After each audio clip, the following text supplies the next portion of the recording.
Thanks, Paul, for having me here tonight. I'm really excited to be here. Machine Learning Meetup is one of the finest meetups we have here concerning data science here in New York. And so it's an honor. Also, thank you, Pivotal, of course. And I guess I should say thank you to all of you for being here. I work as a data scientist at YPlan since a month now. And ever since I joined, I know what's going on in the city. YPlan is this app, you put it on your phone, and they show you a short list of curated events, anything ranging from comedy to wine tastings, Broadway shows. But instead, you guys decided tonight to come and listen to me, so thank you. So tonight, I would like to talk about what I've been doing in the past 5 years in the form of a PhD. I completed it in January this year and defended it later in June at this University Tilburg in the Netherlands. And of course, I should thank my supervisors, my daily supervisors, Erik Posma and Jaap van den Herik. And other work that I will be presenting here is done a little bit in collaboration with Ferenc Huzar, who works in London as a data scientist, who recently got his PhD from Cambridge University, and Laurens van der Maten, who is working at Delft University in the Netherlands. So let's get started.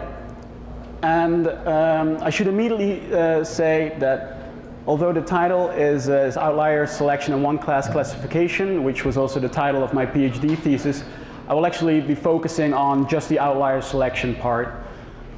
So first, I would like to talk about anomalies and outliers. I would like to get you all on the same page so that we know what we're talking about. Then I want to explain the stochastic outlier selection algorithm. And after that, I want to describe to you the results that I've done and the results from that. So what are we talking about? There are many different words that basically mean the same thing. So first of all, we have anomaly, outlier, but then we also often hear the words novelty, or error, or exception. And I just want to talk about anomalies and outliers, and let me give you 3 examples of anomalies. A rotten apple, a forged painting. This is our former queen, Beatrix of the Netherlands, who is doing anomaly detection, checking to see if this painting is forged or not. And Somali pirates. So I believe that a definition is in order. And it's a very broad one. It goes, an anomaly is an observation or event that deviates qualitatively from what is considered to be normal, according to a domain expert. It's pretty vague, but what's important to note here is that these observations are in the real world, and that this is according to a domain expert. And it will become clear once we get to the definition of outlier why this is important. So detecting these anomalies is very important because they can be expensive in case of a painting that was actually forged or dangerous. Well, 2 examples. On the one hand, we had this rotten apple, and on the other hand, the Somali pirates. Yes, both dangerous. One is more dangerous than the other. But still, oh yeah, and anomalies can mess up your model, although just deleting this anomalous data is generally frowned upon. So humans do a lot of anomaly detection. We have people at the Coast Guard looking at big screens all day long, and they're pretty good at that, but they can also suffer from 3 cognitive limitations. Fatigue, they can get tired after a while. Information overload, there may just be too many credit card transactions going on to keep them all, well, to keep track of them all. And then there is also an emotional bias. Like, what do I gain from detecting something as an anomaly or not? Such as, again, with the forced paintings. So I think that a computer is able to support the human in this, in anomaly detection. But computers work with numbers. So I hope this doesn't come as too much of a shock. So we have observations in the real world, and we should be careful to measure the right features of these real world observations. And here we have a visualization of this apples and oranges data set. Mind you, if you have this data, then you're better off using a binary classifier rather than doing unsupervised outlier selection. But the point is here, like, how do you go from real world anomalies to a representation that the computer can work with? So again, here we have an example. We have measured, let's say, speed over ground and rate of turn of about 100 vessels. And if an expert would look at this, or would look at the real world observations, not at this representation, he or she would say, yes, that's an anomaly. And we as humans, just looking at this picture, we immediately see that this is also an outlier. That's clear. But there are cases where this is not so clear, and also not immediately clear for the algorithm. So let me give you a definition of outlier. And that's an outlier is a data point that deviates quantitatively from what the majority of the data points according to an outlier selection algorithm. So again, if we contrast this with the definition of an anomaly, first of all, qualitatively versus quantitatively, and outliers, in my opinion, you know, after 5 years, you gain a certain opinion about this, and you start to develop a vocabulary. So just so we're all on the same page, data point of outliers only exist in the data world. So that's like the duality between anomalies and outliers. Again, pretty vague, and the exact definition differs per algorithm. So just an example. This is probably one of the easiest way to detect outliers. Just select any data point which is farther away than 3 standard deviations from the mean. The only thing simpler than this would be an if statement.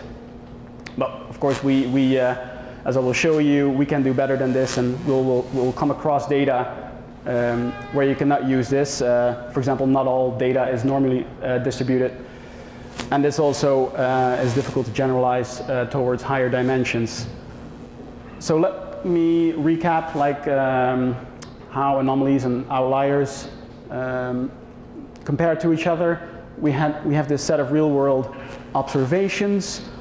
Of those, if an expert would look at these, he would label, you know, a certain set of observations as anomalous, and the others are then normal or normalities. And from every observation that's available in the real world, we of course only have a subset of that, and that's our data set. So if we take the intersection of those sets, we get a data set which has 2 classes, the anomalous class and the normal class. And then if you give this data to an outlier selection algorithm, and this algorithm comes back with classifications, then there are 2 possible classifications, namely outlier and inlier. And it's the 4 possible combinations here that are interesting. So we have hits, false alarms, misses, and correct rejections. And you can also represent this as a confusion matrix. If you're familiar with binary classification, you may have seen this in the past. So obviously, we would like to have an outlier selection algorithm that always agrees with the domain expert, because we assume here that the domain expert is always right. And they don't always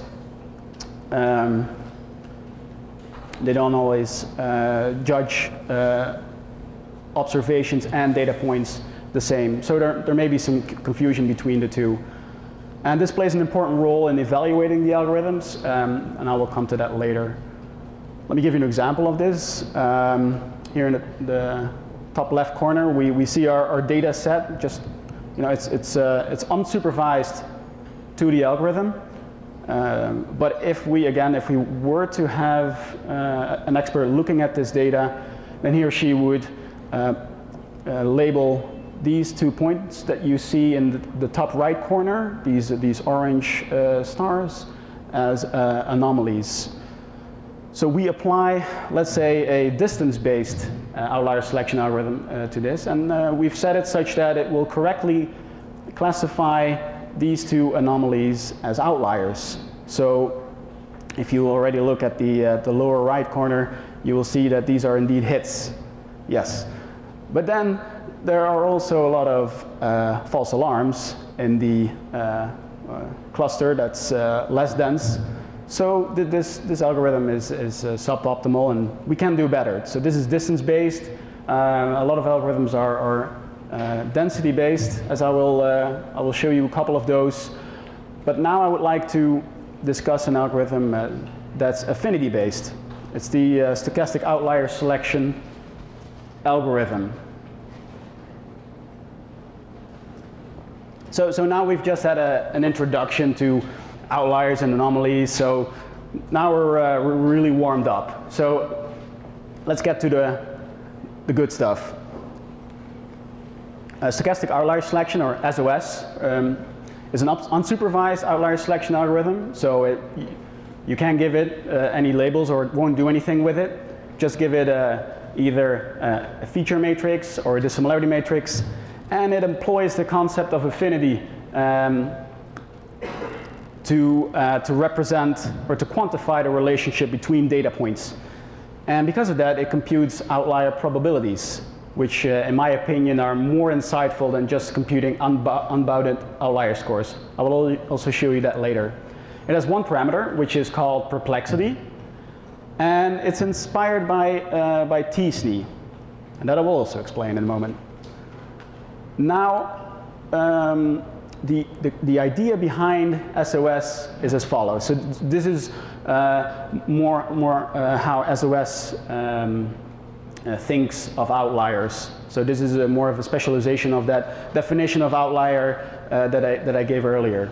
So this is the take-home message. You don't have to write it down. It will be, these slides will be put up on internet. So, but the idea behind SOS is that a data point is selected or classified as an outlier when all the other data points have insufficient affinity with it. Now, I will explain affinity. Don't worry. But it's what I would like to say is that it was inspired by t-SNE, which stands for T-distributed stochastic neighbor embedding, and this is a nonlinear dimensionality reduction technique developed by. Are we okay with sound? Is there anything I can do?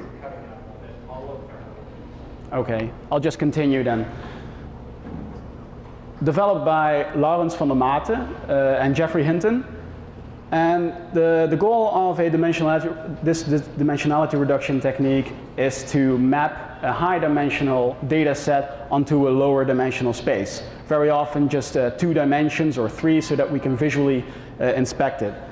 It's non-linear, so it only cares about local structure of the data set, so the neighborhood around each data point. And this algorithm tries to preserve those neighborhoods as it maps this high dimensional data set into a lower dimensional space. So, and it also uses affinity. And when I heard this, so Laurens is a former colleague of me. I thought like, hey, this is kind of applicable to outlier selection, or it might be.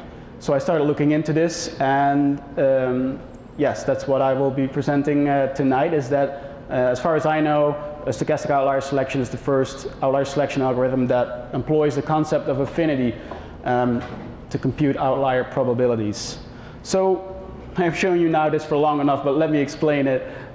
What you see here is the MNIST data set. It contains a whole lot of digits, handwritten digits. They're bitmaps, let's say 20 by 20 pixels. So, and we have grayscale values of these. So each digit, each image here lives in a 400-dimensional space. And so that's a high-dimensional space, right? And how do you get insight into your data set whenever you have a high-dimensional data set? Like, you want to know whether there's some structures, some clusters in here. So you give it to t-SNE, and it will map it onto, in this case, a 2-dimensional space.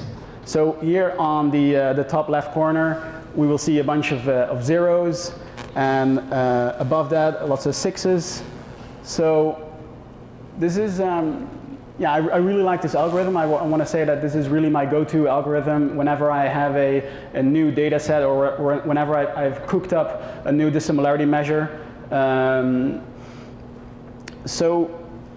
I have borrowed the concept of affinity and applied it to outlier selection.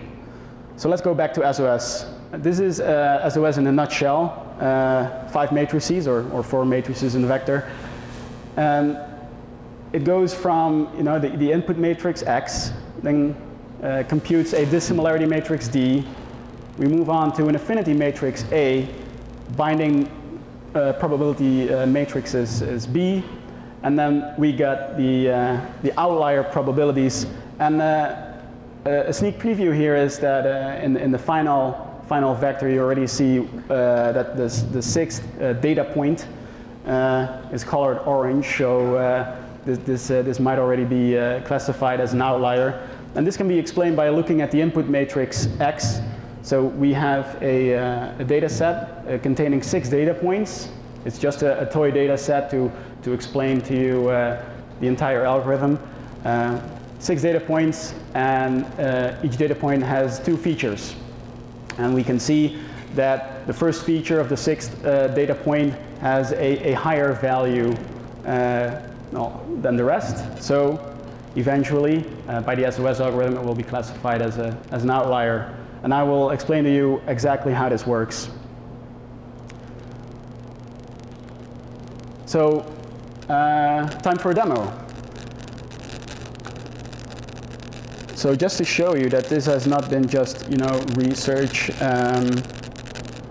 Well, I just want to show you that you can also actually use this algorithm. Let me see. I have it over here. Yes. Let me check if everybody can see this. All right. So I've got a toy data set here. I've got actually the same. Man, this is really hard. I just gotta trust my. Yes. We've got here those 6 data points, CSV file, no header, and we can see that they have 2 features each. Now we can feed this into SOS, and we give it a perplexity of 4.5. I will explain that, what it means. Really low value, but that's because we don't have a lot of data points. Let's see, what does it do? Boom, right there. I'm not lying, it's not just research or a beautiful LaTeX paper converted to a beautiful LaTeX presentation. No, this is Python code. You can download it. It's a very slow implementation. I just wanted the implementation to be straightforward.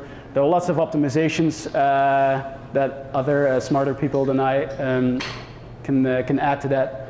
But I will give you a nicer demo later on, which has animations. But now I have everybody's attention again. Let's go back to the presentation. So this is our toy data set, represented here as in a 2-dimensional space. And the first step is to convert this input matrix into a dissimilarity matrix. And for this talk, I'm going to assume the Euclidean distance as our dissimilarity measure. But you can use any dissimilarity measure, and you can even give SOS a dissimilarity matrix directly if you have a custom one or something. If you have a custom dissimilarity matrix cooked up. So that's this equation. It's the Euclidean distance. And then the next step is to compute affinity between data points, pairwise affinities. And it's we sort of have an intuitive understanding of what affinity means, but I would like to formalize it here as well. So affinity decreases Gaussian-like with respect to the dissimilarity between two data points. So the more dissimilar two data points are, the less affinity they have with each other. So, and the data point has no affinity with itself. That would be weird. So here on the left, you can see how affinity decreases with respect to the dissimilarity for three values of sigma. This is the variance, and this is the corresponding equation for that. Now, this variance is a scalar that's associated with each data point, and each data point will have its own value. So let's move on to the next slide, and hopefully it will all become clear. So the point of all this is to get smooth neighborhoods. To again, if you remember T-SNE, is to capture the structure of the neighborhood around a certain data point. Now, k nearest neighbor also has neighborhoods, and then you set the value of k. But there, the property being a neighbor is a Boolean property, and that's different from what SOS uses here. Being a neighbor is more a smooth property. It will become probabilistic in a moment. And the other thing is with perplexity, because that is the one parameter to SOS, is that it can be any value. It doesn't have to be an integer. So what we want to achieve, you saw me setting the perplexity to 4.5, is that we want to have each neighborhood of each data point, or the neighborhood of each data point, to have the same number of effective neighbors. And this is what perplexity can do for us. I will explain how this works at the end of the explanation of SOS, but all this is now, all you need to remember is that perplexity is a measure, is a smooth measure of the effective number of neighbors. And please note that these circles, they do not correspond to boundaries, but they're just there to illustrate the variance associated with each data point. So each data point has, you can sort of see it as they have a Gaussian laying on top of each other, and each Gaussian has a certain width. And you can see here that data point 6 has a much larger Gaussian. That is, it needs to be much bigger in order to have the same number of effective neighbors. And the fifth data point here in the middle has a very narrow Gaussian. So those were the affinities and the corresponding affinity matrix. Again, you can see that the diagonal is 0, meaning that a data point has no affinity with itself. And the next step is to convert this to binding probabilities. And this is simply a row normalization of matrix A.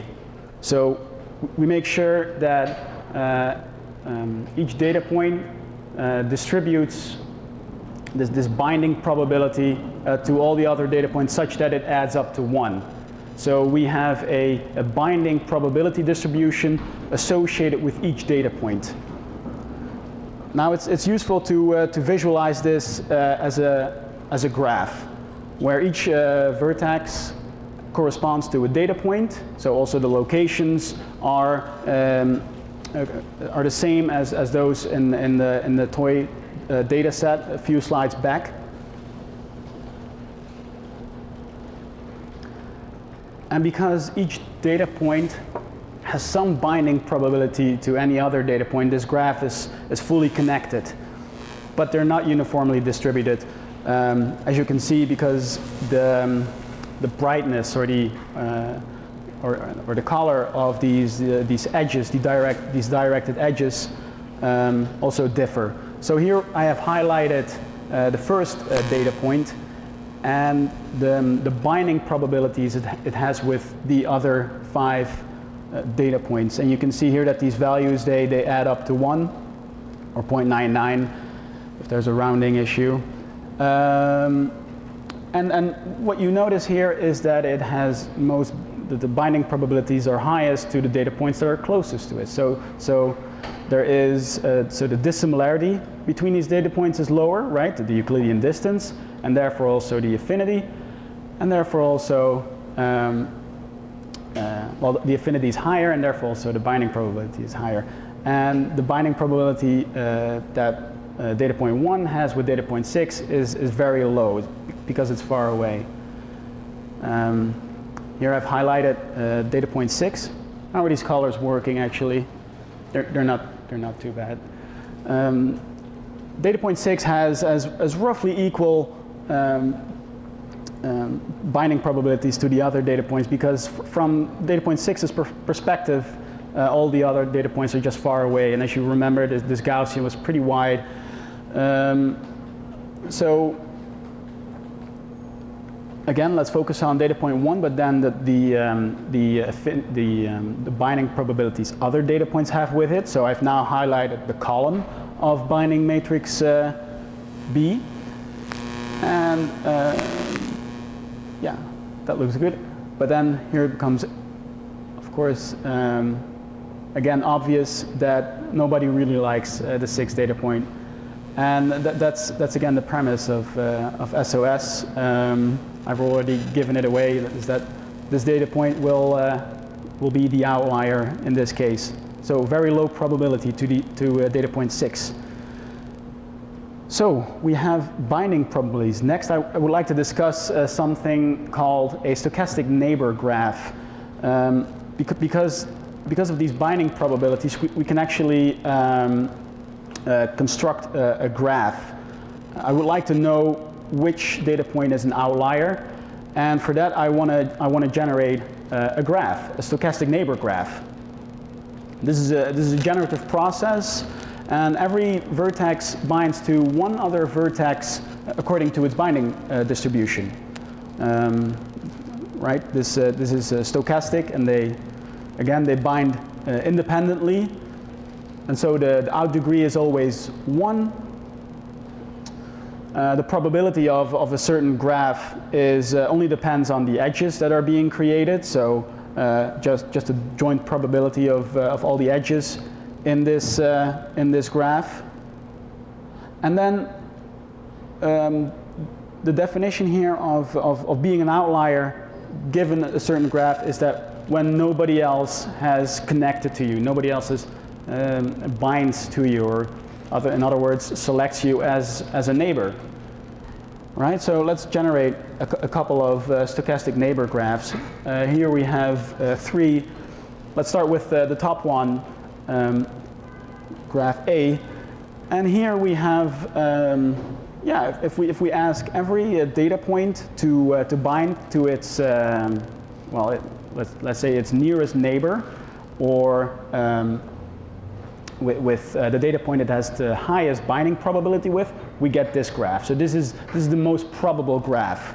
On the right you will see the probability of generating this graph.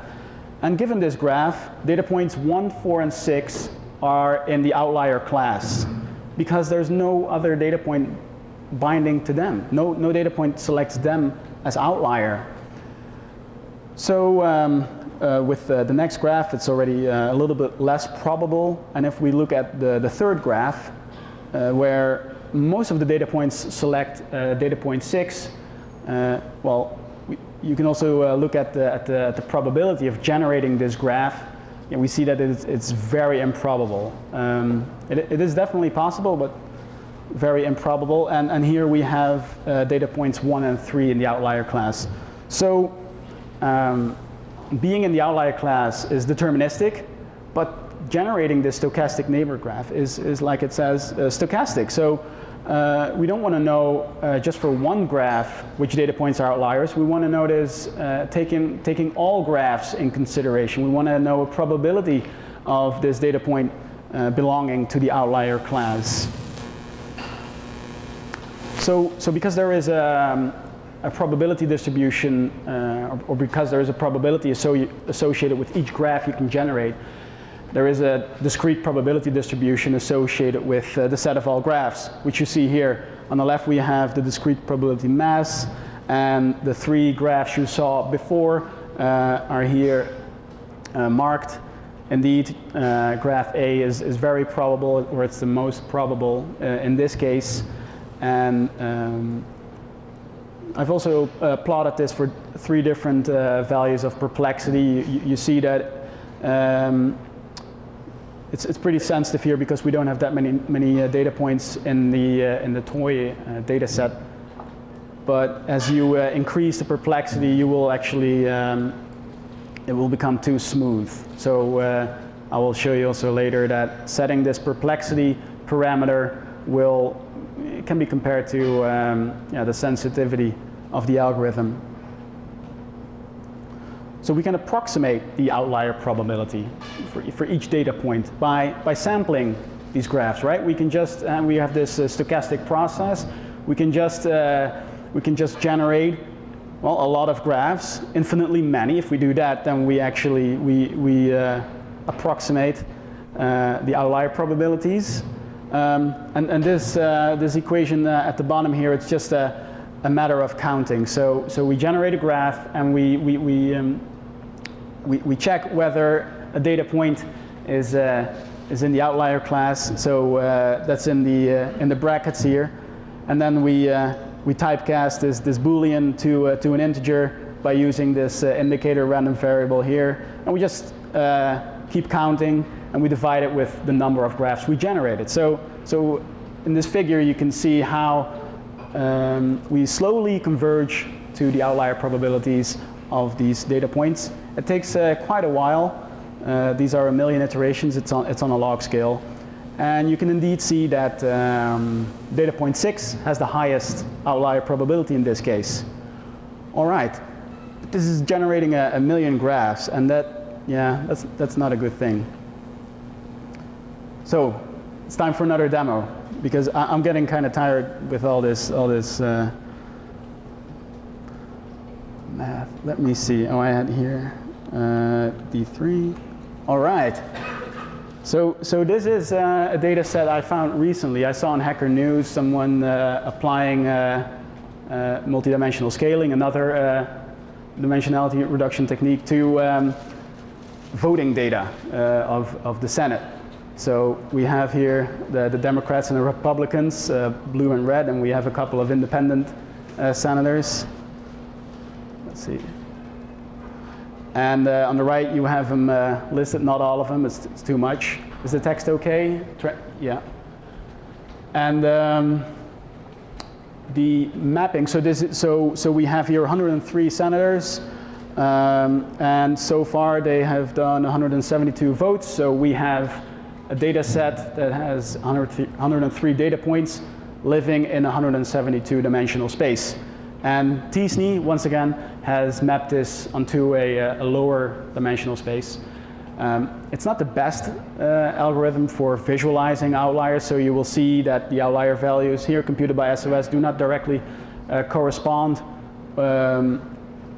with what you would think as the visual outliers in here, because well, technical detail is that t-SNE symmetrizes the affinity between 2 data points. So if there is an outlier with which nobody has any affinity, it will still be well, half of those 2 data points combined, because the outlier has affinity with the other data points. So they will always, this algorithm says to them, come and join the group. So you will always end up with clusters. But we have some outliers here at the bottom.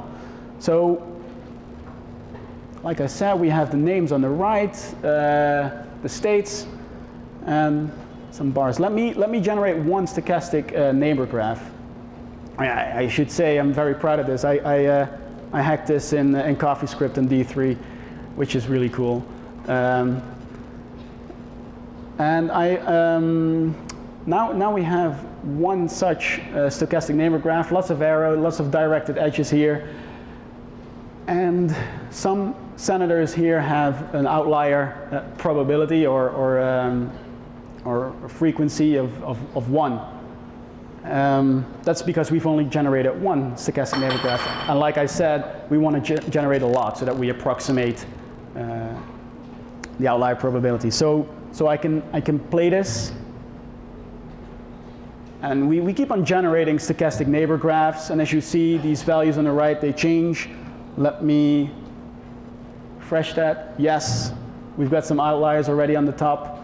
They're still fluctuating a lot. As you may remember from the figure earlier, that it takes time for these values to converge. Let's see, who are our most common senators? I know nothing of politics in your country, but I hope you guys are enjoying this. Does it make sense to you? When I do like this, you go, oh yeah, yeah. What's the meaning of the brown bars? Of the, sorry? The brown bars. Yes, oh, I should have explained that. That represents the outlier probability. When the bar is entirely full, that means that they have an outlier probability of 1.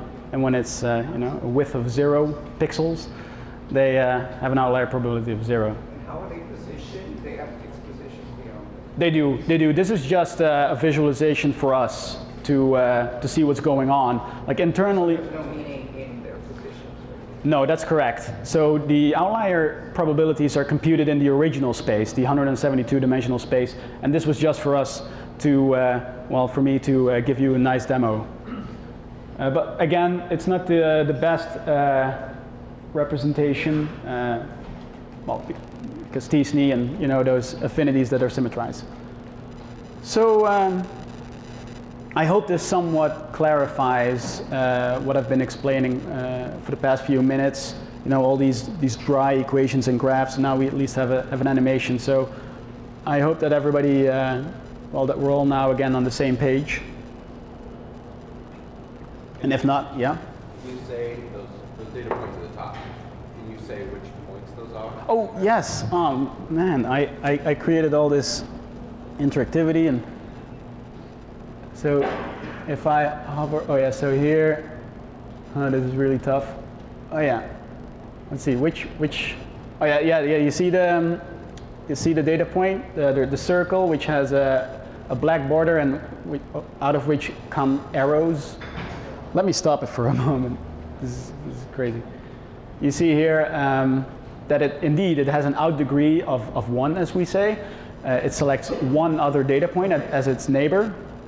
And we can also have a look into which other data points it selects. Not so much. Let me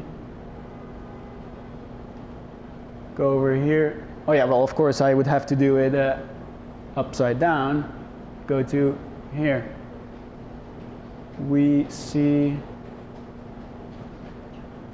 if I hover over these data points, you will see that that there are multiple arrows often going to this data point. So these are data points that select this this other data point. I don't know who's there, Portman. So that's why he indeed has a very low outlier probability, because he is being selected here. Let me play it again. You can see, yeah, it has a lot of arrows most of the time. If we then, just for completeness, go back here. This one, and we can wait a long time for this data point to be selected. Right? You guys get the picture, animation? Good. I'm gonna stop it and go back. Back to some equations. All right. So, like I said, and like you have seen, it takes a very long time to converge to these outlier probabilities. But we can be a little bit smarter than this, and we can compute the outlier probabilities exactly by marginalizing out stochastic neighbor graph G. So we compute the marginal probability, so to speak. Again, some counting happens here between the brackets and this indicator variable that you see here. can actually point. Oh, yes. And we need to take the probability of this graph into account because not each graph is equally probable. So instead of generating 1 million stochastic neighbor graphs, we only need to iterate over about 15,000 graphs. But this explodes very quickly. If we have 10 data points, is that correct? Let me say that if you have a data set which has 1,000 data points, then you already have 3.7 times 10 to the 199 possible graphs. So this is computationally intractable. But of course, there is a solution to this problem, and we can compute the outlier probabilities in closed form. If we only think again about the intuition between stochastic outlier selection, and that's that a data point is selected as outlier when the other data points have no affinity with it. So in slightly different words, we could say that given these binding probabilities that we have, right, Bij, the binding probability, or the probability that data point I binds to data point J, right, given those, we can say that it's the joint probability that data point I is never chosen as a neighbor by the other data points. So all we have to do is invert our binding probabilities and multiply them together. So if we go to, if you look at the NumPy code, you see it's just multiplying the columns in this in this binding matrix, inverted, that is. So if you don't believe me, here is some proof. I'm not going to walk through it. It was just nice to show this. It's in the paper, in the technical report, or my thesis, if you're interested. So yeah, we can actually compute this in closed form. So why did I show you all these graphs? And you know, it's I guess I really wanted to have this accepted somewhere. I don't know. You want to have some formalism, right? And it was Ferenc Huzar who actually came up with putting this into a graph theoretical framework, so that we actually, you know, what we're doing is right. It's not just some random thing we're computing here. So, well, just to finish it off, if you want to select outliers and rather have classifications than outlier probabilities, you can just put a threshold on this, and this dashed red line that you see here is the decision boundary. So every data point that's inside it is an inlier, and outside it is classified as an outlier. So, and this is also possible in the Python implementation, of course. So what I haven't explained yet is this perplexity thing. How do we actually set those variances of those 6 data points, right? You remember that it has something to do with the effective number of neighbors. And perplexity is actually a statistic associated with a probability distribution that comes from information theory. And there's nothing magic about it. It's just defined as follows, is 2 to the power of the Shannon entropy of the binding probabilities. I didn't come up with this. This was also used in TSNE. But what I can tell you is that if you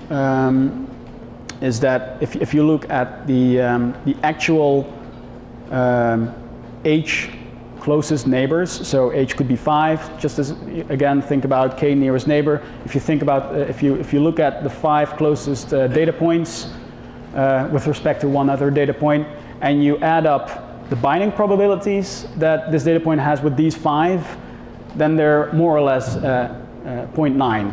So I hope that somewhat explains why we can call this the effective number of neighbors. And what you see here is well, six lines. So like I said, every data point has a different variance associated because they all have a different neighborhood. So they all need a different variance to get the same perplexity, 4.5 in this case. And we find this value, so the variance that yields the correct perplexity with a simple continuous binary search. So in the top, so we try out, we find the variance, and we continuously look up the perplexity that corresponds to this. And you can see it converges pretty quickly. And perplexity, again, influences the outlier probabilities. If you set it too high, everybody will sort of have the same binding probability, so they will all be regarded the same. And if you set it too low, then you will end up with an algorithm that's quite sensitive. So a lot of outliers, and it's in reality, whatever that is. If you apply this to real data sets, you will never have something this sensitive. This is only because we're using 6 data points. So on to some experiments and results, because we have this algorithm. How do we actually know whether how well this is performing? So the first thing I did is to get some understanding of how SOS behaves and how it compares to 4 other outlier selection algorithms. My apologies for the labels. You have to tilt your head. I didn't want to redo this figure. Was too much work. Again, we have 3 data sets, 3 different toy data sets called banana, that's the top row, densities, which contains 2 different clusters, of which one is a lot denser than the other, and a ring. I hope you can see the white dots in here. They represent the data points in these 3 data sets. So in each column we have the same 3 data sets, and the other algorithms are starting at the left. It's least square outlier detection, LSOD, or the local correlation integral. Don't worry if you've never heard of them. That's Loki. Then we have the local outlier factor. This is actually a pretty famous one, or LOF. And then there's the k nearest neighbor algorithm. And in the right column we have SOS. So I've just applied these algorithms to these data sets, and I have you get these outlier score plots or these heat maps by adding. By letting each pixel, so to speak, be an extra data point, applying so make it part of the data set, compute its outlier probability, and give it a color, right? So red, dark red here corresponds to 1, or actually the highest probability or score that we encounter here. And they go all the way down to blue, which means a very low outlier probability. So just looking at these plots, we can say something about how these algorithms behave, right? It's just in 2 dimensions, but still. We can see, for example, in the left column, in the middle, we can see that LSOD just makes these 2 circles. They're roughly equal size. And this is very different from the other algorithms, or Loki, so the second column, middle row, is doing very weird half moon shapes. LOF in the middle row, you see it has this it almost has this kind of boundary, like when you as an extra data point, right? If you move a little bit too much, you get a totally different outlier probability. So this somehow says how well an outlier selection algorithm is able to capture this data set. And I should also mention that the outlier scores produced by these 4 other algorithms are unbounded. So that means that if we look let's say either at LOF, so the middle column, or the 4th column, you will see that these colors are ever changing. That means that the outlier score is ever increasing. So the further you move away from the other data points, the higher your outlier score will be. In my opinion, it's more intuitive to have a probability, because you will then have a sort of a context. You know that 0 is the lowest possible value and 1 is the highest possible. But with these scores, a domain expert, for example, if you ever want to report these values, he or she might have difficulty interpreting these scores. So this was more of a qualitative evaluation of these 5 algorithms. Now, to move on to something that's a little bit more quantitative, we need data. We need data sets, and it's hard to find these outlier data sets where we have labels, where data points are labeled either as normality or anomaly. So what I do is I just take a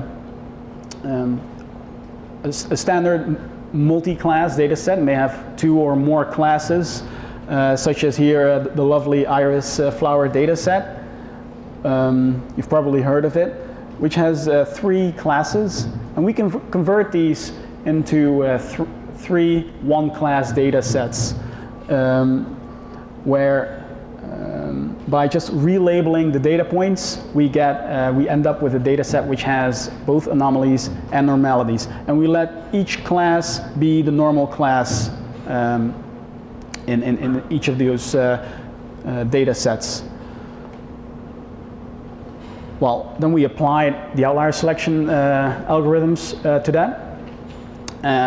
We get an area under the curve score, and we combine that by weighting these individual area under the curve values, because if you have one class that's very well represented and and the other class is not, you may end up with skewed values. So that's why it's weighted.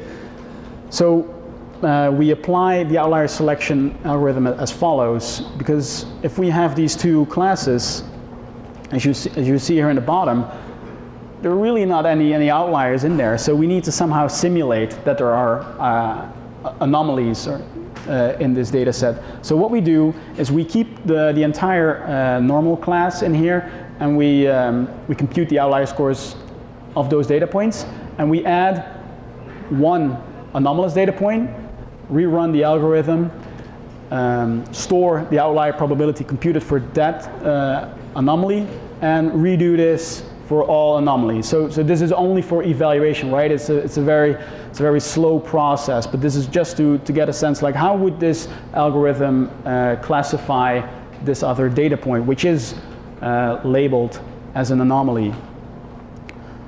So again, area under the curve. Here on the left, we see both how the data points were labeled by the domain expert, right? So the ones that are in the anomalous class are on the left side of the gray dashed line, and the normalities are on the right side. And then this red dashed line separates is again, if you remember, this decision boundary around your normal class. So anything that's outside of it is classified as outlier. Anything inside it is classified as an inlier. And then, of course, we can have disagreements between the algorithm and the domain expert. So we end up with hits, false alarms, misses, and correct rejects. If we change the threshold, which is here set to 0.57, if we change it from the lowest possible value to the highest possible value, so we integrate over that, we actually end up with this curve over here, the ROC curve, and if we take the area under this curve to come up with the area under the curve, right? It all makes sense. And again, we combine for all of the one-class data sets, we combine this into one value. So what you see here are 18 real-world data sets. These, except 2 of them, they all come from the UCI machine learning repository. So these are fairly common data sets, nothing too spectacular. But what you can see here is the weighted area under the curve on the y-axis, and the purple line, that's SOS. So, and higher means better. So, I actually forgot how often it's performing, well, it's not performing best a couple of times, but even then it's at least 80% of what the best algorithm had as AUC. So this is pretty good, right? And while real-world data sets really give us a good idea of how our algorithm would perform in the real world, it's useful to use synthetic data sets, data sets that we can control with a parameter, because that may give us additional insight into how the algorithm behaves when we slowly change some of the data properties, such as overlap or varying densities or just cardinalities. And I've come up with 7 of those data sets. They all have one parameter, which we well, slowly change. That means that we generate one synthetic data set for each lambda value. Here we see a visual representation of those 7 data sets. And let's focus on the 5th column, so that's C. We see 2 clusters here, 2 Gaussian clusters, and they start off as being far apart, but as lambda decreases in this case, so, which is the distance between these 2 clusters, we see that these clusters start to overlap, and then finally until they are completely overlapping. And what we want to find out is that how does this affect the performance of our outlier selection algorithms? And so that's one example, but you can see also here that in synthetic dataset D, the cardinality of the ring, of the second ring, slowly decreases. And we have dataset A all the way to the right. We have this ring that's getting smaller and smaller. Again, this is overlap, but then slightly different. So let's see what this means. So now we again have the area under the curve on the y-axis and lambda on the x-axis. So as we slowly decrease or increase, depending on the data set, this value, we see that the performance of these algorithms change. And for example, for A, well, they all go down, but the performance all goes down. But for SOS, it goes down, well, at a later stage. So again, higher is better. Here you actually have the legend. So there's some weird things going on. I don't have time to discuss this right now, but especially dataset G is quite surprising in that all the algorithms are, all the other 4 algorithms are affected pretty much by this dataset. This was dataset G. I don't even. No, yeah. This is not particularly what you will see in a real world, but well, at least it's something we can use to gain insight. So area under the curve, some performance measures. The final trick is, of course, to see whether these performance differences are actually significantly different. And here I have used the so-called post hoc Nemenyi test, which, well, what it does, it first ranks the algorithms per data set. So every algorithm per data set. So every algorithm, the best performing one, gets rank of 1. And the next one, rank of 2. If there are ties, that's taken care of. And what it does is, what you see here in this critical difference diagram is the average rank of each algorithm. So the arrow points, and the top diagram corresponds to the real-world data sets, the bottom one to the synthetic data sets. And a lower number here means better. And you can see that SOS has a very low average rank, and this is actually significantly different from the rest because these algorithms are not connected by a horizontal bar. For P is 0.05, and for algorithms that are connected by a horizontal bar, that means that their performance is not significantly different. So, wow, that was a lot. Let me finish this presentation by giving you a conclusion. And that's, well, I've told you a little bit about outliers and anomalies, and I've presented to you outlier, well, the Stochastic Outlier Selection algorithm. In my thesis, actually, so I go a little bit deeper into this, but the answer to my problem statement is that indeed outlier selection can support human anomaly detection, and SOS, as presented here, I think it's a pretty intuitive algorithm. I hope I have been able to explain it to you, and it's a probabilistic algorithm to select outliers. It is performing really well, but of course it's important to keep in mind that there is well, that there is such a thing called the no free lunch theorem, and that says that there is no single best algorithm. Right? For every algorithm, you can find a data set on which it will perform less than some other algorithm. So there is no machine learning algorithm out there that can solve all our problems. And well, that's the caveat here. So I've been showing you lots of nice results, but this is actually chapter 5 and 6. I am very well aware that stochastic outlier selection is not the best algorithm out there for all data sets. But who knows, it may be useful for you. The code, there is code available. There's a Python implementation.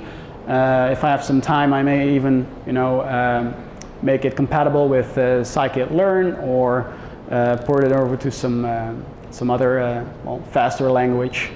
But well, I suggest you check it out if you're interested. And that's about it. That's what I had to say. Thank you all for listening. And if there are any questions, please ask them. Thank you.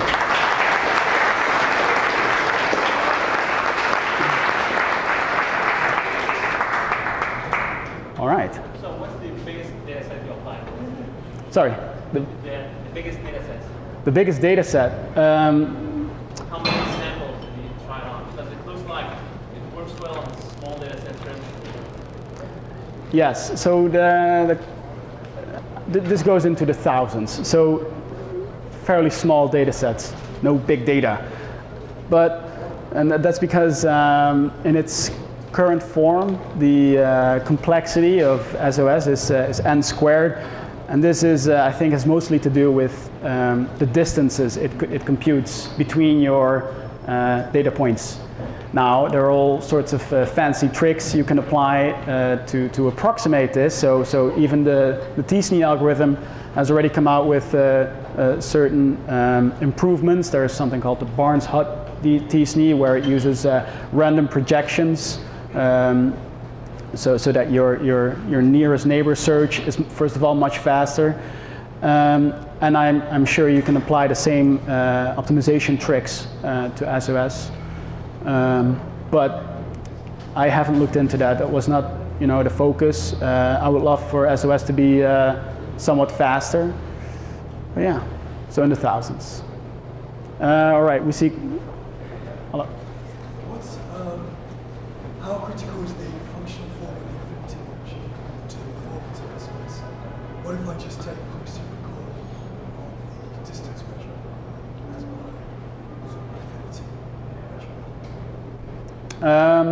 Could you repeat the question? Yes. So if I understand the question correctly, what is the influence of the dissimilarity measure? Of the affinity function. The affinity function. Yes, so that actually makes sure that the Euclidean distance is linear. The affinity will make sure that you sort of have a neighborhood. You will sort of confine within this region. You will not, there's no, the binding distribution doesn't decrease linearly as data points become more, or less similar to you, so that things will stay local. And then, of course, the affinity is again influenced by the perplexity, so the effective number of neighbors, and this definitely has an influence, like I said, on the outlier probabilities. Yeah. Are there different affinity functions? You could try it. I've never tried any other because like I said, SOS has been inspired by TSNE, and they use exactly the same equation. Yeah. Okay. We have a question over here. Is the code available for them somewhere? Oh, definitely. If you go onto the meetup page and for this particular evening, you will see a link to my GitHub account, or actually directly to the SOS repository. Yeah. Are the affinities symmetric? I don't know if you mentioned that earlier, and does that make a difference in how Yes. symmetric or not symmetric? Well, they are not. They're not symmetric. So the question is, are affinities symmetric? So with TSNE, they are. That's sort of, to make sure that outliers will join the larger clusters so that you will have a nice visualization. But for SOS, it would actually, it would make the algorithm sort of worthless, because you want to have, to detect data points as outliers, you want to have, you want to be able that they get less affinity from the other data points. But still, and I can go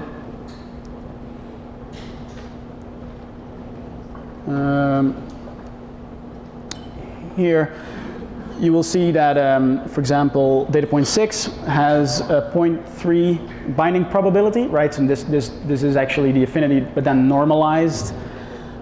And well, I should have picked. But then if we look at. You can look at 1 and 6. Sorry? 1 and 6. Yes, 1 and 6. That's better. So 1 only has a probability of 0.04 to bind to 6, but the reverse is that vertex 6 here has a probability of 0.1 to bind to vertex 1. Yeah, so they're not symmetric. I saw that hand a while ago.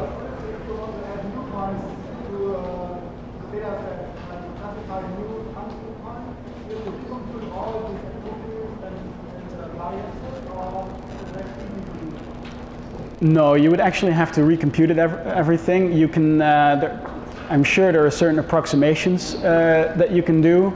For example, I've been playing around with turning this into a one-class classifier, which is basically a semi-supervised version of this, where you build a model of your normal class, and then all the other data points are just, well, you don't have to recompute all the different variances for these data points, and as you get new data points, you can very fast, very quickly classify these new data points. But it's an approximation, and but like I said, there are many approximations possible. Yeah.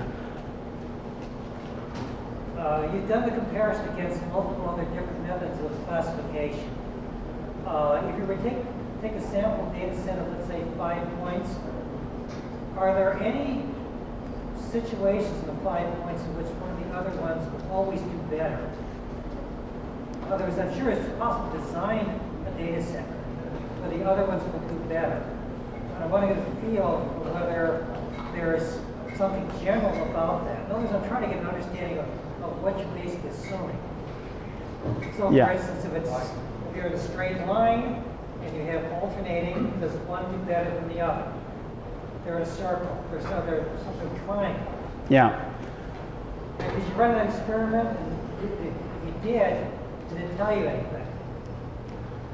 Okay, so the question is, can we construct a data set on which the other algorithms will perform better? And yes, again, the no free lunch theorem. I would think that, yeah. Do you have a simple example? No, I don't actually. I've not come across, well, I've not come up with a synthetic data set myself, because well, to the best of my knowledge, I've not really seen this before.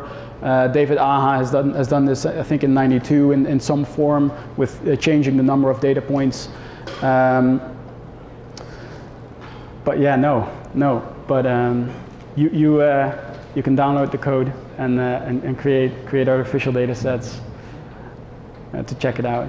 Thanks. Hi. Yeah, actually, I guess maybe like a former question raised. I was wondering, so if I have a data set which is a simple line and I have some outliers there, so where we typically, for example, do a ransack to find the outliers. Sorry, what? But if I have a line, Yes. that's a line, right? Yeah. I have some outliers there, and I typically would do, for example, the ransack algorithm, random consensus set to like find the best line to the data set, Yeah. which is robust against those outliers. Yeah. Do you think that your algorithm would also spot these data points, the announced data points as outliers because they don't fit in the line, as the affinity sort of like catch that? Or? Yeah. So SOS doesn't really have any notion of a line. It works on distances. But then again, if you notice of your data, then you might be better off, applying PCA to it and fitting a normal distribution to it, or so it also depends on what do you know as a domain expert about your data set. Yeah. When you compare your algorithm with other algorithms, right? So I understand your algorithm is unsupervised. Yeah. What about other algorithms? Are they all unsupervised? Or? Yes. So the question is, are all algorithms unsupervised? And the answer is yes. So did you compare your result with, because you have the label of outliers, right? Can you compare your algorithm with other, like supervised algorithms? Compare the performance. Mm-hmm. Have I compared SOS with semi-supervised or supervised algorithms? No, not SOS in this form. I have, because that wouldn't be fair, in my opinion. And you do need labeled data to be able to evaluate the performance of your algorithms. But I have compared the one-class classifier version of SOS with other one-class classifiers. That's chapter 5 and 6 of the thesis. But in my opinion, yeah, you shouldn't be comparing unsupervised with supervised algorithms. Yeah. Does your script support more than 2 dimensions? So 3, 4 dimensions? Yes, because what it does is it simply computes the Euclidean distance or any other distance measure that you give it and that's supported in SciPy, or you can even give it a dissimilarity matrix yourself. There's a parameter for that, so yeah. We have time for one more question. All right. No, we only have time for one. I detected an anomaly right there. Can I have a conclusion that perplexity, what you propose, you prefer perplexity entropic measure, H, Yeah. what you have. Yeah. But by your graph, what you have here, it showed to me that using the standard deviation, it is very related, very correlated with this entropy. Can I say that instead entropy, I can use just sigma squared? Because your graph shows very close correlation between these two numbers. Yeah. Well, definitely. But sigma square of what? Because sigma square, it's much easier to manipulate. This is my just question for what you proposed. Okay. So the question is, can we use sigma square instead of perplexity? Exactly. Yes, but what we would like to achieve is that every data point has the same number of effective neighbors. So to accomplish that, they all need a different variance. You can set the same variance for all data points, but then you do not take the local density of the data set into account. It's not adaptive. Okay, that's the time we had, I guess. Thank you very much again.